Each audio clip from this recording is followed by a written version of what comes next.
Hey everyone, this is the crew of Accessible Intelligence. We are back for season 2. And in season 1, we discovered a few interesting things, but nothing more than a brave, new, challenging, confusing world for Gen Z. And now we're in season 2, and we want to do something about it. Who exactly are we, in case you have not met us yet? I am Sam. I produce this podcast and also anything Notion related you might see as a result of this season and future work. I probably have played a heavy. Hi guys, I'm Megan. I run the Instagram and TikTok account Gen Z Bestie. I talk about all things tech and startups, and I'm currently founding a company called Fig, which is aiming to help people figure out what to do with their lives. I have a Substack called Scaffold. What's your name? I'm Hillary, sorry. I have a Substack called Scaffold. Within that, I have a subseries called Muses of In Between, where I document my conversations with friends about topics related to AI, critical thinking, and education. Hi, I'm Austin. Like the world, I'm also very confused and hopefully a little bit brave. You are. I've swapped between a lot of different things, done some AI-generated analysis. Currently, mostly write a lot of articles on dubbed This Week in the World about political, economic, cultural stuff, technological stuff going on in the world. We'll see what I do next, but here we are. Awesome. Something that we had talked about on the first season was how manifestos are in. It's about to be 2026 in a few hours, and everyone's talking about what's in and out. Apparently, manifestos are very in the tech world. I hope they're still in. I hope we're not too late to the trend. So we decided if they can do it, we can do it as well. And we wrote a little manifesto for what we're trying to do. And this is the introduction to launch. So Austin and Hillary, who worked the most on it, will now give an oral reading of it to everyone's pleasure. So, Austin? And I quote, "The system is broken. How can Gen Z succeed? Growing up, we've internalized a vision of meritocracy. If you work hard, success will find you. But now, we've seen every stage of the trusted path. You go to college, graduate with a degree, find a job, build a career, being disrupted. First of all, people no longer see college as worth the investment. An NBC News poll finds that as many as 63% of registered voters believe that a 4-year degree is, quote, not worth the cost because people graduate without specific job skills and a large amount of debt to pay off. 2, those who nonetheless attend college find themselves adrift in an educational environment saturated by AI. A 2024 survey by Inside Higher Ed finds that 3 in 10 students are not clear when they are permitted to use AI in their coursework. But 86% of students use it anyway, and void of any smart university policy, they're increasingly doing so to, quote, get quick answers rather than deepen their understanding. 3, even after making it through college, people are struggling to attain the promised job on the other side. Between 2019 and 2025, the unemployment rate for young college graduates increased by 2.63 times more than the overall unemployment rate. Anecdotally, we hear about college graduates prepared for white-collar professions instead seeking minimum wage service work. We see the superstars of our modern economy, like Anthropic CEO Dario Amodei, predicting that AI could wipe out as many as half of all entry-level white-collar jobs in the next 5 years. Finally, those who are lucky enough to land a job may find themselves wholly unfulfilled in those roles. A New York Times opinion piece on the subject provocatively titled itself, "For Gen Zers, work is now more depressing than unemployment." The rise of remote work has only compounded this issue. While the World Economic Forum predicts that the number of global digital jobs will rise by approximately 25% in the next 5 years, this outcome is largely out of line with Gen Z's preferences. The 4 of us graduated high school during the COVID pandemic and college at the beginnings of the AI revolution. We grew up internalizing the conventional path to success, higher education, and to job, but are finding ourselves navigating an economic reality that is entirely different from what our parents, guardians, and teachers prepared us for. We've witnessed society transform. But more than that, we've seen the people in power, politically, economically, and socially, take advantage of this moment to solidify their advantage. Meanwhile, those of us who are just beginning to assert our presence in the world are left to fend for ourselves. While we struggle to adapt to a system that has failed us, our plight is perceived as reflecting personal shortcomings. Our goal is not to assert any particular Gen Z perspective. Rather, it is simply to acknowledge the existence of a uniquely Gen Z perspective, one that is caught at the crossroads of expectations and reality.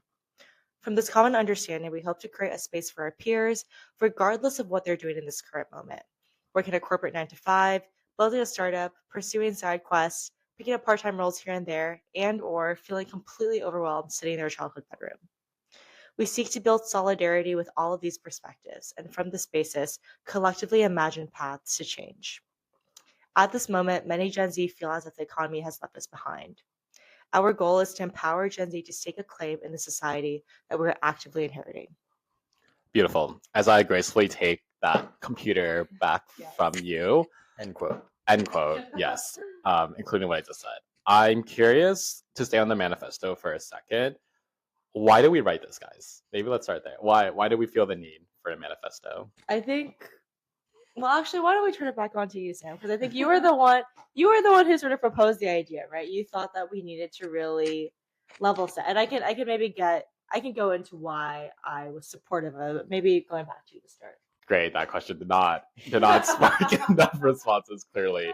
Well, as we had talked about, as much as we make fun of manifestos, and some of them, like, admittedly are just a little silly. I know, like, these manifestos, whether it's by like your Sam Altmans or your Mark Andreessens, of course they talk about serious things. That's not what I'm getting at, but they're just like a little silly. Like they're a little, I think with manifestos, like you are trying to drive to something very serious, but I think the idea of even using the word manifesto so colloquially and just having them out, like the most prominent example is like this call to socialism, right? Like that's not what we're doing here.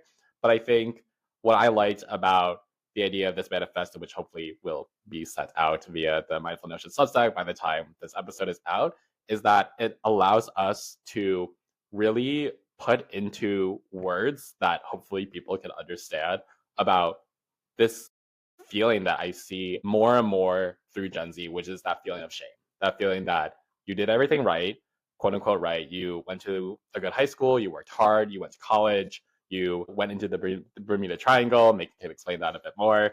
And then you suddenly can't get anything. You can't get any job.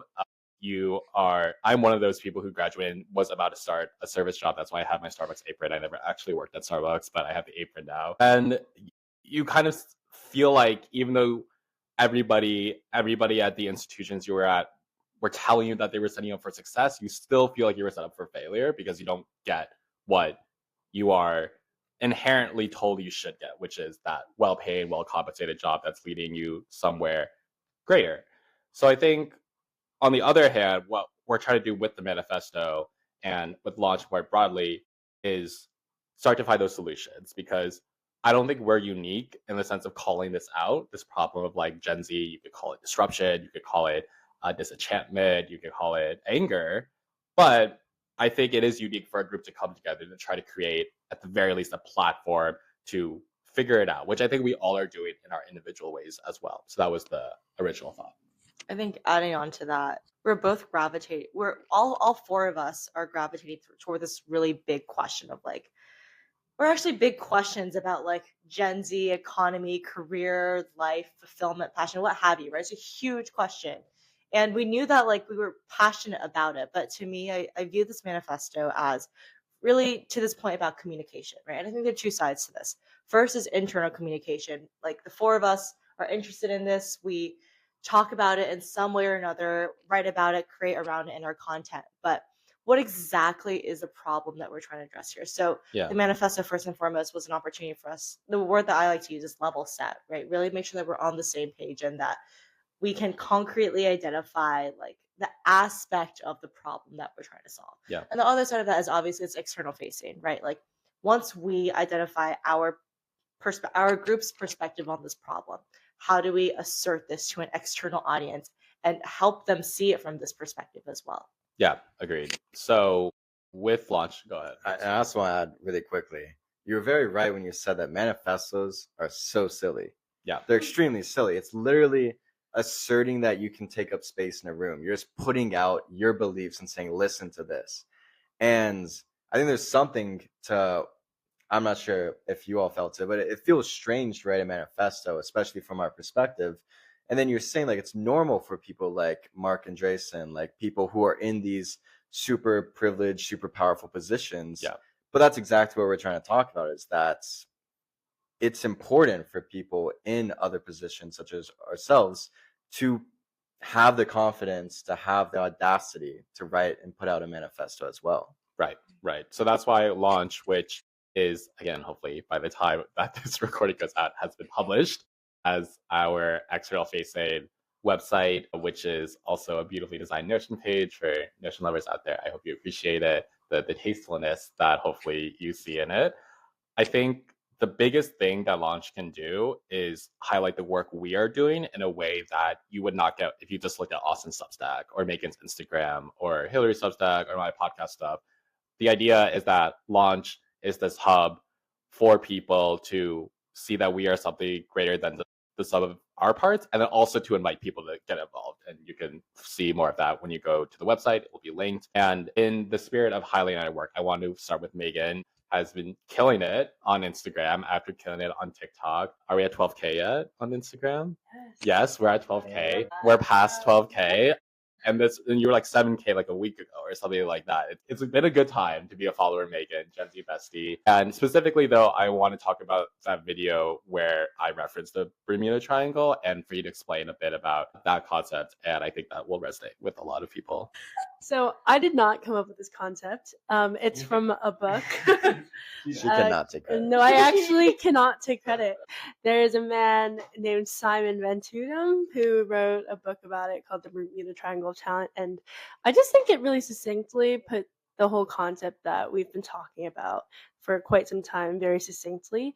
But there are a lot of ways to kind of talk about it. But essentially what the idea is we see some of the most high achieving peers of ours in college come into college with the intent of pursuing very high impact careers, whether it be in science research or maybe it's in engineering, and then kind of follow the same pathway of pursuing 3, maybe 4 careers. And those tend to be consulting, banking, big tech, and law. And it's kind of this idea of this brain drain. And if the smartest students had the opportunity to pursue literally anything and solve any problem in the world, why is it that we're all choosing these same careers that don't historically have as much of a wide-reaching impact?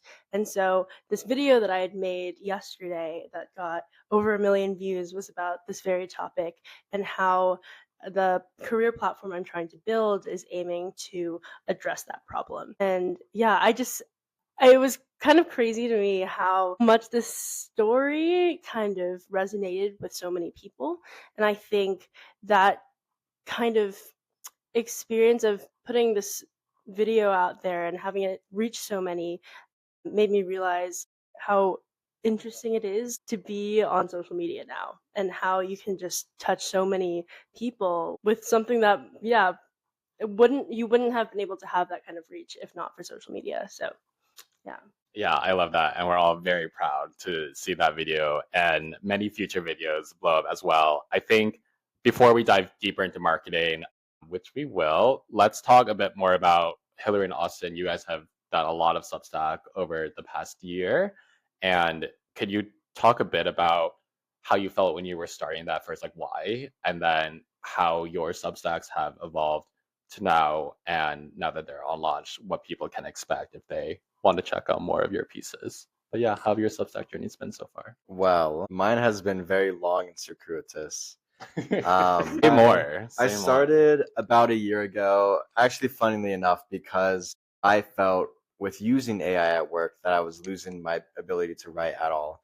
And very much so tied to what you're talking about with the Bermuda Triangle TM, that with the work I was doing, it felt like I was outside of what I wanted to be doing. And with every day, every week, every month I was in it, I was only getting further away. I was getting almost locked within a track. And so I was worrying whether I'd ever be able to, get back to that. And so writing on Substack and writing about what I was passionate in college, which was like history, was geopolitics, all that, was a way for me to kind of, hook in and keep myself engaged and thinking about it. And so at first it was a lot of, individual articles, and it's very much so changed as I've had more or less time, as well as I've had different ideas. One of the things I did, as I mentioned in the opening in the trailer, was using AI to generate articles. And so I was trying to think of how can I use AI to kind of disrupt this think tank industry that is so very gate kept by prestige, by connections. And so that's what I've been working in the past. What I'm thinking about going forward, working on, is something that I think I can have more impact on and can be more me. Because for the past month or so, I've been doing this series called The Week in the World, where I just cover news stories from the past week, add my thoughts to it. I still try to incorporate a lot of critical thinking on ideas such as socialism, capitalism, imperialism, colonialism, all the isms, bars. But I don't know if you like self-comment bars. I think you need everyone was thinking another it, but they couldn't person say to it. validate, So, but sure. but what I'm Continue. thinking of working on going forward is looking at AI and all that it's going to affect, all that is affecting, all that goes into building it from a both historical, political, and macroeconomic perspective. Because I think, and this is something that was very disheartening for me, was when I do This Week in the World, when I cover things politically or whatever, there's a distance to it. It's more commenting. It's just my thoughts, but there's no way you either, be in the room where it happens or it really affects anything. But AI feels like such, and this is getting back to maybe why AI disrupts the Bermuda Triangle in terms of creating startup opportunities. But it feels like it's such cutting edge, such frontier, that even someone like myself who doesn't work in AI, who doesn't do much, can still think about it. And just by thinking about it, that is the frontier in a way. So you can hopefully maybe expect that. What's been the favorite article so far that you've written, either for Substack or a different platform? My favorite one. Honestly, the one I think my favorite ones have been that have come about after reading a book and thinking about it and using the writing to more solidify, cement, and crystallize my ideas into both understanding the book better and integrating it within my worldviews. And one of these I did on my alternative subsite called Atlas, which was another side project. That was called Capital is Power. And it was after reading a book that talks about, you know, basically the Asian perspective to colonization. You always get it from the European perspective, why it happened. But it was talking about what were the biggest Asian intellectual thinkers of the time reacting to it. And from that came this idea that capital, which is something that is so mundane in our current world, actually is so laden with power and laden with control in ways we don't think about. Love it. Hillary, you've done a beautiful series this year, in my opinion, called Musings. You're interviewing your friends one-on-one. And I think answering this very important questions that our work brings up too, like why are Gen Z feeling this way? How are they figuring things out? What haven't they figured it out? Is that kind of what you expected with Musings, or has this deviated from what you originally had planned for the series? Yeah, definitely. When I started Musings, it was a very structured exercise where I was like, I am interested in these three themes: Yeah. AI, education, critical thinking. And basically, my interviews were very much structured around these three things. I was like, what are your thoughts on this? And I was very interested in people's personal reflections. And that was always, what drew me to it, what led me to keep coming back to it week after week. But over time, I increasingly saw these themes not as like, I no longer wanted to pursue them for their own sake, but rather use them as like a means to encounter people's lived experiences. Because I think that the beauty of these three themes in particular is that everyone has some sort of relationship with it. It doesn't have to be positive. It doesn't even have to be super like significant. Like some people I've interviewed never use AI or don't really use AI at all, but still it undeniably impacts their lives because they hear about it, right? They exist in a society that AI is like driving everything economically, politically, culturally, what have you, right? So, in terms of the way that it's evolved, it's really become a lot more focused on the people who I'm interviewing and more on platforming their perspectives. Like in the beginning, I think it was as more of an academic or intellectual exercise of sorts, just like what are people thinking? But now I view my project more as a documentary of sorts of my friends. And above all, what I care about is making sure that they feel like their stories are authentic. And I want to be the platform that helps tell their stories. And the main thing is just like to keep it focused would be these three organizing themes. But it doesn't, like, if it doesn't happen, I don't force it either. And I guess sort of putting my work into perspective with Austin and Megan's in particular a little bit, like it's around similar themes, right? As you said, it's like all themes relevant to launch as well. It's things that are happening at a societal level, things that we're all observing. But again, I think what the gap that I was trying to fill was really like, what are people thinking about it? How are people actually reacting? Right? Like everyone knows about like AI is happening, right? Or like people know like, oh, people are really dissatisfied with their jobs, right? Or like, oh, I could theoretically, pursue a career in content creation, or I could be a founder. But how do people actually feel about it? And actually, a lot of my responses, I found a lot of, well, I would say this is perhaps a bit of a strong word, but tragedy in the sense that I think people are aware of the opportunities, of the risks, and of the fact that there are young people who have so much potential ahead of them. But people still feel very confined by the set of expectations of what they should do. And then at our age of like being between the ages of 22 to 25 ish, right? People feel like they're locked into patterns that, at least in the short term, but short term can extend into medium term, into long term. It's like we feel stuck. So that's also a broader concept that I may be exploring a little bit more into the future, but still TBD. Yes. And for you, what's been a favorite article from the past year, given that two of your articles relate to two subjects here, so you don't need to pick between us per It se. could be a future one. Could be one that you haven't done yet with the other person in this room. I will. Maybe I'll point to a thought piece that I actually submitted on Atlas, or published with Atlas rather, which is "You Too Can Change the World." I liked it because I viewed it as my manifesto of sorts, where it was like, it wasn't an especially novel idea. It was basically just like your perspective on AI. You need to be able to understand it as something that works for you, essentially. You need to see it as like, you need to see agency within it. Basically, it's more than just a tool. You can read the article, but basically what I liked about it was just the opportunity. It was a reflection of all the thought thinking that I have done on the subject, whether it be like with my friends through my conversations or like the research that I've been doing. And it's been cool to have Substack as a platform to do it, because it gives me the opportunity to not just do like my interviews and everything, but also the opportunity to publish more like op-ed like pieces, of which that was one.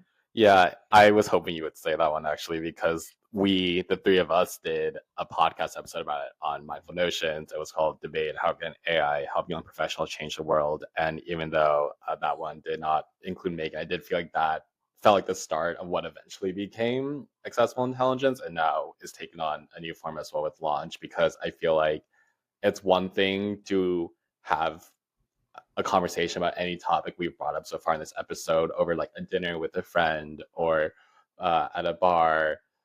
Those are the only two places I really socialize right now, so I guess those two. But it's another thing to actually do it in a more public facing way, whether it's like op-ed or a podcast or what we're trying to do now. And I think, but it's something that it's on so many of our minds, which is like the craziest thing. And I think something that I really liked when I read your piece and both of your pieces from this year, it's this idea of creating resources for Gen Z by Gen Z. Like, it's not that the resources that have already been created from people who are older and more experienced are bad. In fact, like, they're usually helpful. But I think I'm getting a little sick of being treated like a specimen. Like, Gen Z is like this, and like this is why Gen Z isn't dating. This is why Gen Z like can't. And I'm like, I know why these things are happening. Like, I don't have all the answers, but like I think at this point I know enough where like I can talk to people about it. I can have my own perspective. And I think, Megan, you're like the most public out of all four of us on this specific topic. Like, what are the reactions usually when you are breaking down what this brave new journey looks like for a Gen Z full-time founder? And what do you find like heartening about the reaction? And then maybe what do you find that could be like discouraging about it too, based on the reactions? Yeah, that's a good question. I think, holding on exactly what you said, I think there's a lot of fatigue when it comes to Gen Z hearing about themselves from the perspective of people who are not Gen Zers talking about our generation, telling us exactly like what we should be thinking, why our reality is the way it is. And I think it's very true. It's kind of like we read about it all the time from newspapers, we just see like Gen Z as the headline. But I think what has been kind of cool to see from the reactions from my content is people just like really resonating, be like, that is my lived experience.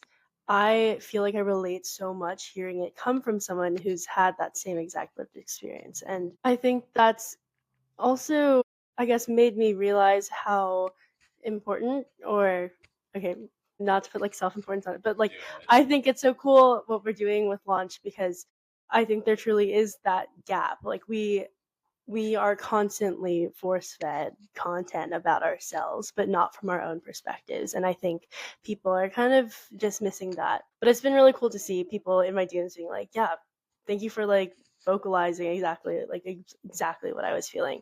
And that's been cool. What's been disheartening? I don't know. I guess maybe it's interesting. There isn't so much like a public space or a space that feels inclusive enough, perhaps, for people in our generation to be like, yes, I feel like there is like somewhere an outlet where I can go to find kind of like solidarity and experience. Maybe that's why this is resonating so much, because it's kind of hard to find spaces like that. And I think that's what we all said when we got into building accessible intelligence and going into Launch, is what we really wanted to do, to create a space that feels like you can be a part of it, where we're speaking about our own experience, to kind of reach out and be like, yeah, this is what you're going through is not abnormal. You're not alone. This is kind of like what we're all going through at the same time.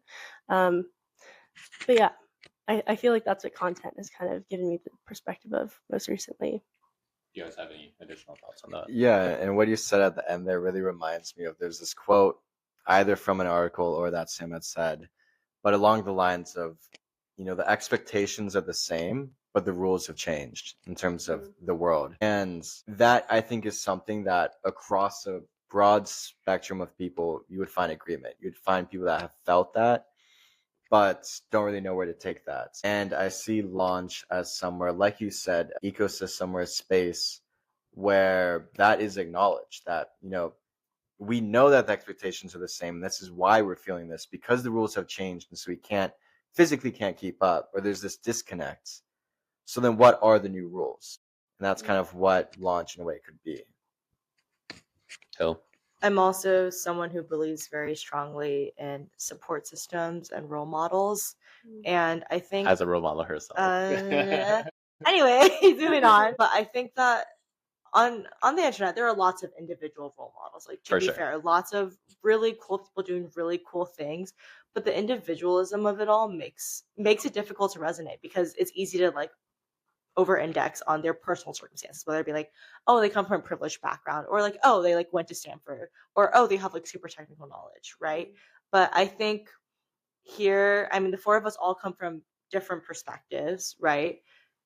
The goal is to, represent a diversity of perspectives in some ways, but also to be like a very solid set of, I think, role models in some ways, but also just to like, maybe that's actually not the best word. It's more like support system, I think, is the better word, where it's like, it's okay. Like, we're all like, the four of us are in this together, and we want to, as a group, empower others. And I think it's like first showing, and this is like kind of the tension between internal and external that I was referencing before as well, but like first showing solidarity among the four of us, and the goal is to extend that to the rest of Gen Z as well in some ways. Yeah, I think the goal here is definitely not like, look how great we are as a four-person group. And if there's any inclination that anybody at any time can feel free to just like knock us down, because that's the last thing we want to communicate. It's more about how we think the four of us have identified a problem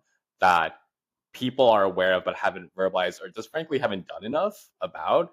And we want to start something that eventually other people who do feel passionate about this and do have things to contribute can get in. That is definitely the goal, where we want to make this feel like a true community. And I can say that word since I work in community, and I'm not using it in the cliche way that people have tended to use it. On the topic of just people who aren't in Gen Z, not even like maliciously, but just like misinterpreting us, I think there was this quote from Rachel Sennett, who is, I think, technically Gen Z. I hope that's right. I'm not getting that wrong, but she's been a very Gen Z show with I Love LA. It's on HBO. First season just finished. I thought it was great. And this quote that I shared with the group already was her saying, I see older people on podcasts saying, you just need to mess around in your 20s. And I'm like, who are you talking to? Because for young people, it feels like we're already behind. Anytime I've accomplished anything, it's never felt like enough. And it's not that I'm complaining, I'm really lucky, but it's been one thing after another. Right as I entered the workforce, first it was school, COVID hit, then a chaotic presidency, then another, then industry strikes, forest fires, AI. Everything feels unstable. There's never a sense of I'm good. It's more like what's next. And as we wrap up this topic, does anyone have thoughts on what part of that resonates with you? Because I think it hits on a lot of similar themes, but it does, like, that is a quote where I feel seen. I very much feel seen. And yeah, anybody have reactions to that quote? Close this segment. I think that stands out a lot to me because I mean everyone always hears, mess around in your 20s. And I think to some degree it's good advice. Like that's literally what we're doing right now. In a way, it's kind of messing around. Manifesto is just us trying to find alternatives. Exactly. Marx did it. Why not us? And I think I'd want to clarify that like when it's easy to look at Gen Z, not to speak for all of Gen Z, but to look at it as complaining. And to hear that quote and to say, okay, well, every generation goes through disruptions, or every generation goes through, no one has it figured out.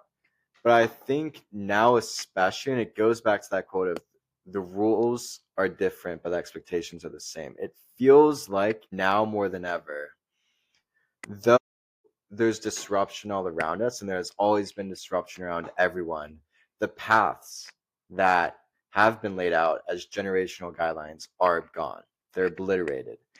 And that is potentially, we shall see, only going to happen more and more with AI. When I was back home for this break, I was watching a lot of movies with my brother. And when you watch on, certain services, you get a lot of ads. What was insane is AI, ChatGPT was released 3 years ago, maybe. At least half the ads were AI generated. And it was insane to see something that a technology released 3 years ago was so if an ad wasn't generated by it, it was talking about it. And there can only be so many ramifications going forward. And it feels like, as we said, maybe every generation has had disruption, but in terms of figuring out how to move forward, I feel like it's never been as confusing or blurred as now.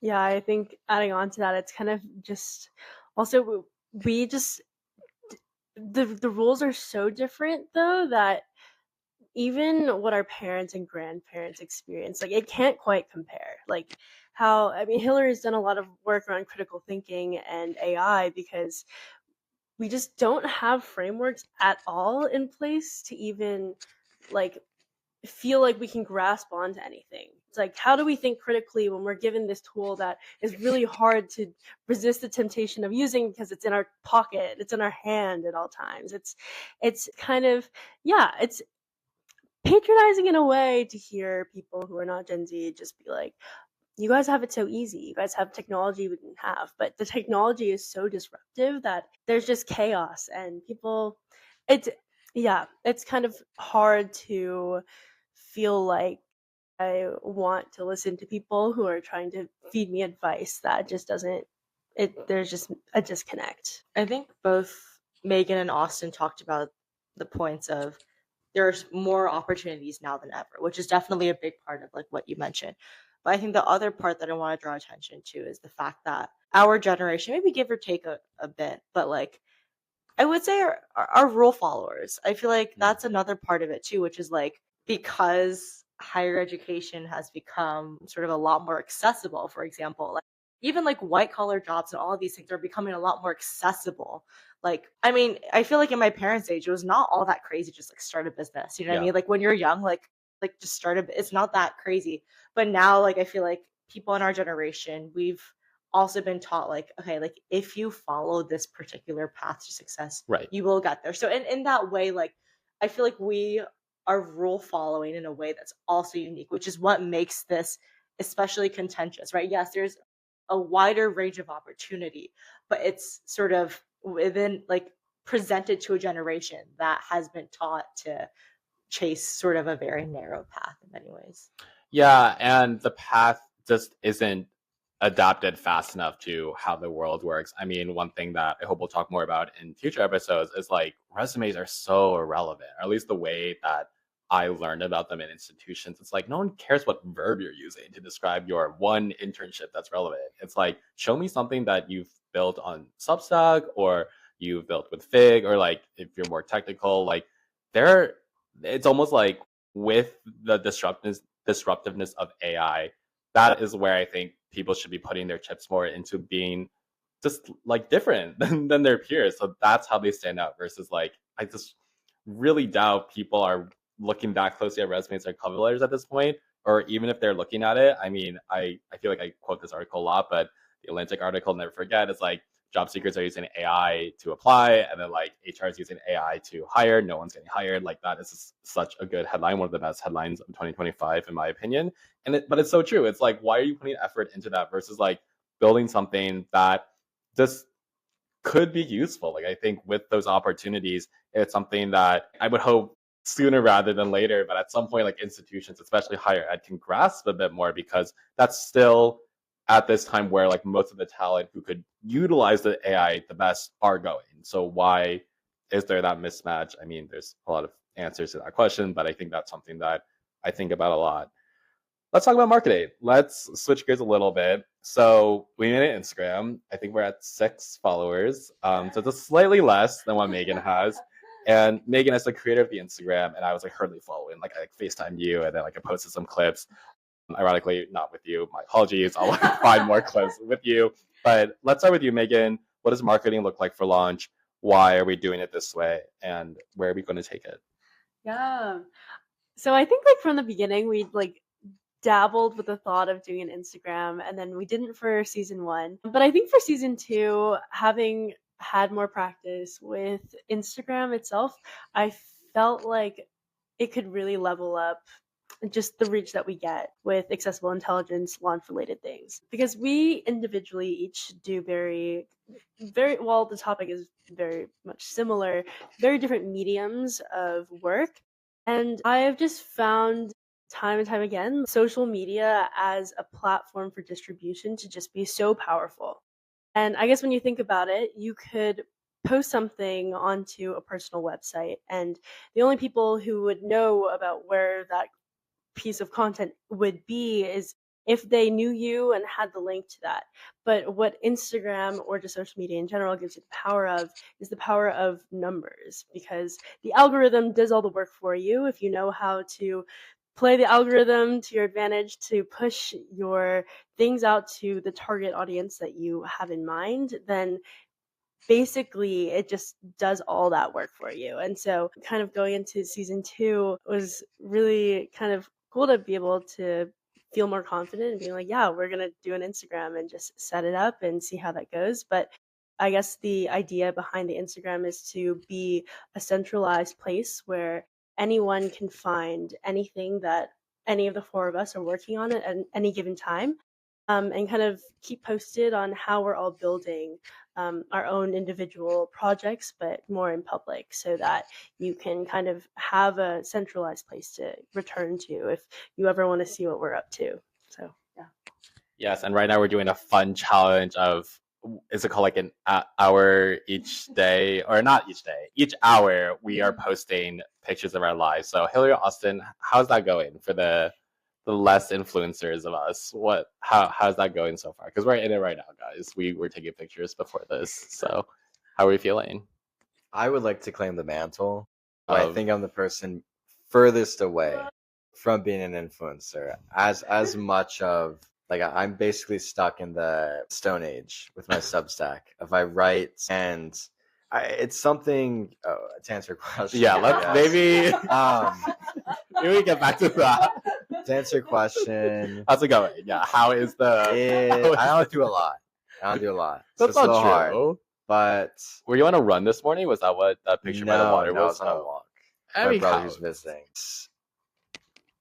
To integrate it, writing a Substack Instagram has always been this ghost, this very amorphous figure in the distance of, I know it would be better for my content. I know it's better for it being discovered. I know it's better, and I know there's so many trends that you can hop on, but it's just been something that's very hard for me. It seems different from me. It seems like there's a disconnect. So lucky we have Megan, who is our guide on this journey. The captain of the ship. Like captain Yeah. of the ship. But I think that's something, maybe after to talk about, but how important it is to enter into what the attention economy, which is, as you said, it is just the way people grow, be discovered. You have to enter into someone else's ecosystem in a way. But I'll let you answer, husband. I've had a good time. I think this also Very is, different it's starts a to the question and slightly, response. the caveat is that I did take off work today, so my content is different from how it would normally be if I were working my 9 to 5. Huge caveat there. I did potentially maximize, but that's how I like to spend my time outside of my corporate 9 to 5. Yes. I think lifestyle influencer. more seriously though, it has been really great. I think I am someone who has a somewhat interesting relationship with social media, and that I don't love posting on it, in the sense that I don't love the social aspect of it, but I love the documentary aspect of it. And I've always been interested in that documentary aspect of it. Like, I journal a lot. Like, I journal, that's for myself, but like in terms of social media, I think ideally I would love to create content that really does like show my day in a life, right? But because I am less inclined toward the social aspects of it, I wouldn't do that independently, or at the current moment, I'm not very inclined to do it independently. So I was excited when we talked about the 4 of us doing it, because I was like, oh my God, so I don't have to do this alone. So I did push, like Megan pushed for it. And then yesterday I was like, guys, so how are we doing this? Yeah, no, I think you guys have been a good tag team. Yeah, I was excited for this. But I think that also is the beauty of the 4 of us doing this together, which is that it just for me, it's more comfortable to do it with you guys, and I feel more, we can unpack this or we don't have to, but like I just feel more confident calling myself a creator, like doing launch with the rest of you guys. Yeah, so. I'm comfortable saying I'm friends with you all now. Like after this experience, now I feel like before this, none of those hangouts. No, not when we traveled or no. Give me this. a couple of days. Austin, jury's still out for Austin if we can be friends or not. All right, let's close out by talking about what our hopes are for season 2 for launch as a platform, both for us like individually, I guess, with where we're going with our content, and then also where we want to take the group stuff as well. I'll start so you guys all have a second to think. I think for me, I really want, I guess, with Accessible Intelligence season 2, my goal is the group goal, like just make this really well documented, like built in public journey of 3 months. Like it feels like long or short, depending on how you look at it, but it's like this defined period around like I want to look back at the first 3 months of this year and be like just really clear like what we did. That would feel like super fulfilling to me. I think with launch, with it being I've launched a few Notion sites at this point, but I want this to be the best one yet. So I want it to be super clear and really obvious, like how it highlights our work, and also really obvious how people can get involved. And it should be very obvious, but if anyone ever has any feedback, please tell me. And then I will add that I want one of our activities of the first quarter to be an in-person event. It could be as easy as like a live podcast. I did get confirmation we could use a studio space today. So hopefully that is something that will be good, because I think we grow so much faster when we can like talk to people about this idea. So I would say those are the 3, like continue producing a really good podcast and a really good Notion site, and to meet some people who are also interested in this in person and to be able to talk to them in that way. Whoever's ready. I could go. I think for me, kudos to that. And adding on to that, a lot of what I'm excited for is how we were just discussing how we want to frame the second season, which is the first season we talked a lot about what is the problem, diagnosing the problem, and how it affects us. And we see season 2 as the and so what? And what are we going to do about it? How are we going to do it? And so I'm excited to carry that out and to actually, put our money where our mouth is, to try to create an ecosystem where we maybe mind meld our ideas together. Try get on the same wavelength, same page to really see intersection between our ideas, where it's not, one person posting one thing, one person posting a video about another, but really seeing intersection and how we can grow together because of that. Mind melding, that's a good one. But I think maybe the alternative perspective or the alternative description I would provide is I want to jointly establish a framework that we all feel comfortable using. And I think that really gets to maybe the collaboration bit of what you were saying, which is we're still doing our individual stuff, right? Like the goal of this of launch is that it should amplify and build upon what we're doing. And I really hope that what we do carries over with launch, carries over to what we do outside of it as well, and vice versa, right? Like I want these things to sort of meld, whatever you call it, increasingly. But like really, I think, like I kind of started this episode saying, like there are so many different perspectives on like whatever is happening now with Gen Z and the economy or what have you, right? There's so many issues.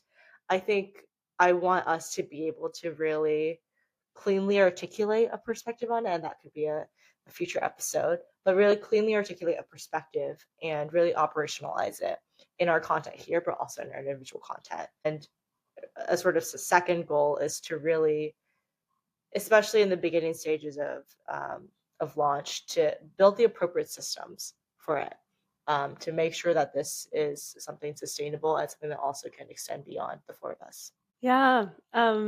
I guess to add on to that, I'm most excited about bringing building in public to what we're all doing.